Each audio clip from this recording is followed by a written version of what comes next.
Good morning, 8th graders. Happy Tuesday. Now that you have checked your own work from yesterday against the positive examples embedded in our big screen, the time has come to go to today's homework.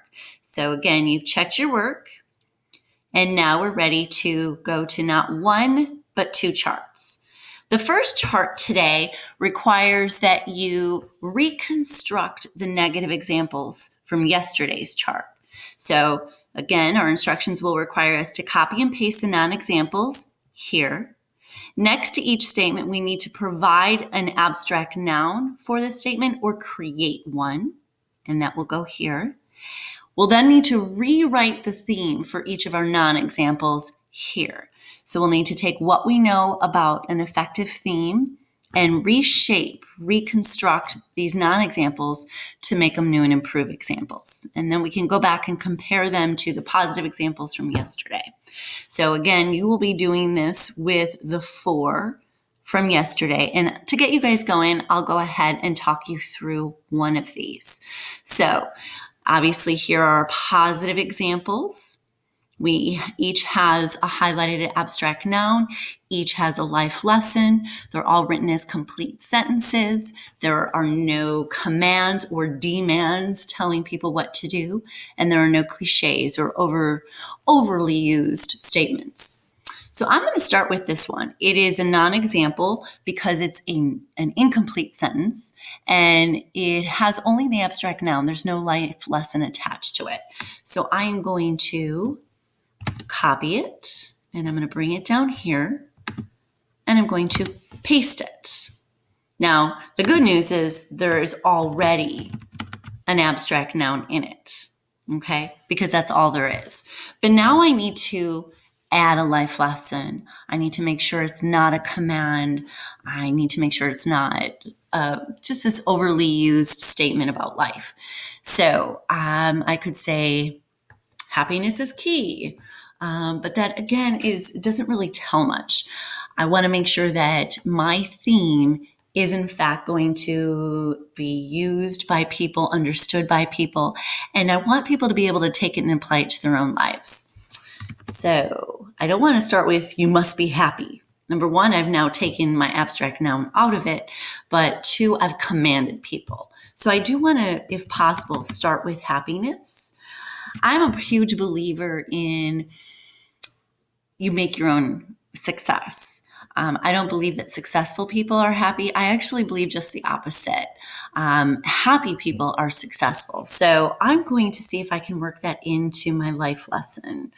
I don't want to say happy people are successful. Again, I would have taken away my abstract noun of happiness. So I want to keep that word in its form. How about something along the lines of happiness is the cause of great success? Now, I also want to consider that most people think the opposite, that successful people are happy. So I'm going to add in here, not result. Happiness is the cause, not result, of great success. So making sure I have completed all steps, I've copy and pasted the non-example. I've included the abstract noun. I've rewritten the theme. And I have highlighted the abstract noun in it. Fabulous. And now I can compare it to the statements that were strong yesterday. And again, abstract noun, complete sentence, life lesson. Oh, I've got it. Well, I've gotten you started with one of them anyway. You have 3 more to go following those same steps. Moving into our final chart, we are now going to take this opportunity to construct one of our own.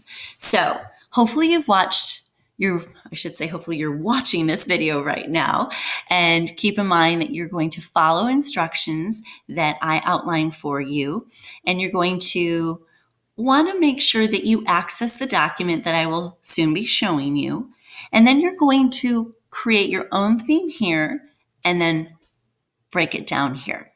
So I need to first access this document. This document, by the way, is the one photograph, 2 points of view. Now, mine looks a little different because I wanted to talk through the process without giving away ideas to anyone who may have used a photograph that I used. So I plugged in a brand new photograph that none of you had access to. And I did go through the steps of writing not one, but 2 stories. So here's the picture. And I really like the third person limited point of view. I rewrote that story in third person objective as well. But here's my story. Why did I distract him? Why did I ask him to look at my phone?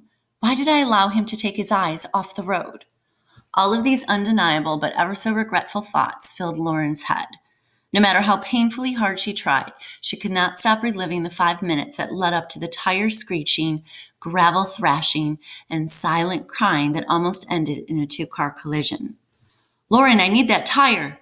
She had gotten so lost in her own thoughts that she temporarily forgot the unexpected responsibilities taken on by her dad. He was, after all, supposed to be behind the wheel of his much-loved, shiny and silver Audi e-tron sports car. She thought to herself, he never takes it out on the road unless a special occasion arises. Today was supposed to be that day and I ruined it. Lauren, are you with me? Her dad's voice interrupted her building remorse yet again. Hey, do I see tears over there? He stood and began to approach Lauren from behind. I'm so sorry, Dad. Today was supposed to be our day together, a fall outing, just the 2 of us, and Lauren's voice crackled as she attempted to hold back the tears. No use. They came anyway. Yes, that was scary. Yes, I allowed myself to look away from the road. Yes, that was my error. Her dad's voice was calm and reassuring, though she didn't know how he wasn't angry. Yes, we have a flat tire and we have a minor setback on our day. But most importantly, we are okay. How? How are you not angry? Lauren's guilt surfaced yet again. Angry? How could I be angry when I'm standing here looking at my daughter, knowing that things could have ended so much differently? Her dad was hugging her now. As the driver, my number 1 priority is to keep all passengers safe. I failed, not you. Mistakes happen, Dad. I made a mistake too. I tempted you to look away. I'm so sorry. Lauren's dad was smiling now, and her tears had finally stopped. He pointed at the car while looking at his daughter, saying one final time, but most importantly, we are okay. This has never happened before, and I promise you this, it will never happen again. So here is my story that I wrote, and again, changed it to fit that third person objective. And yes, you will have access to this document later if you want to review. But I'm going to take this third person limited point of view to create my theme. I really like that I can see into Lauren's head, her thoughts and her feelings, which obviously with that objective point of view, I wouldn't be able to.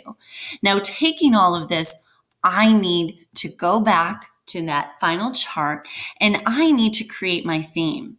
I need to come up with an abstract noun. I need to come up with a lesson about life.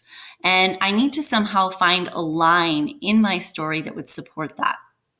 So right off the bat, I am going to come up with my abstract noun.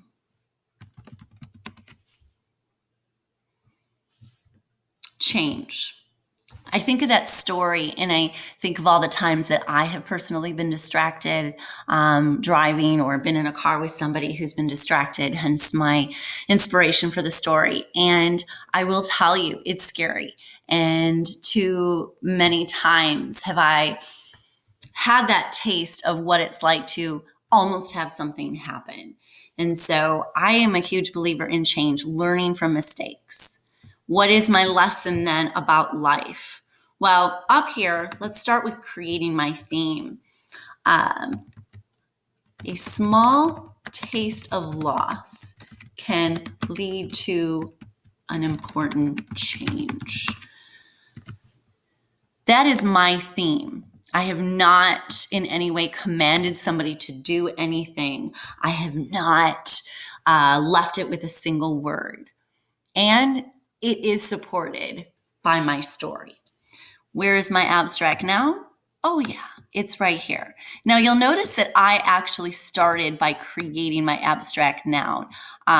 You may not think that way, but that's me. Knowing that I have to have an abstract noun in my theme, I often start with that first and then build my life lesson around it. What is my life lesson? And again, that's directly here. A small taste of loss can lead to change. Now, I realize that I'm asking you to rewrite that life lesson, but I want to also just make sure that you actually have a lesson in there. And we know that my abstract noun is change. Now, what in the story could I use to support that? Well, that's where I actually need to go back to the story. I mean, there are multiple places. I think Lauren figures out for herself that she too made a mistake. Mistakes happen, Dad. I made a mistake too. I tempted you to look away. I am so sorry. But I actually think the biggest piece of evidence is down here. And I'm going to copy it and I'm going to paste it here. But most importantly, we are okay. This has never happened before, and I promise you this, it will never happen again. I say that this is a good piece of textual evidence to support it because the dad had a taste of what it was like for something really bad to happen. And knowing that occurred and knowing what potentially could have resulted, he is never going to allow himself to be distracted again. So that taste of loss has led to an important change. He will never allow himself to be distracted again. Now, you'll notice that you must go to your document, one photograph, 2 points of view, in order to complete this. Now, as you go back into your story, if you realize, oh, my story needs some tweaking before I can create a theme, then please, by all means, tweak away. But again, this must come from your one photograph, 2 points of view document. If you need any extra review, I will make sure you have access to the example that I just talked you through. And keep in mind, in our big screen, we have reminders as to where you're accessing that document, reminders of what you're doing today, and also reminders that this, again, is your second day with the document, and you should be submitting when both pages are finished, 3 charts in total. And yes, it is due by 11:59 tonight. I hope this information is helpful. I look forward to seeing what you guys can do. I hope you have an amazing day. Take care.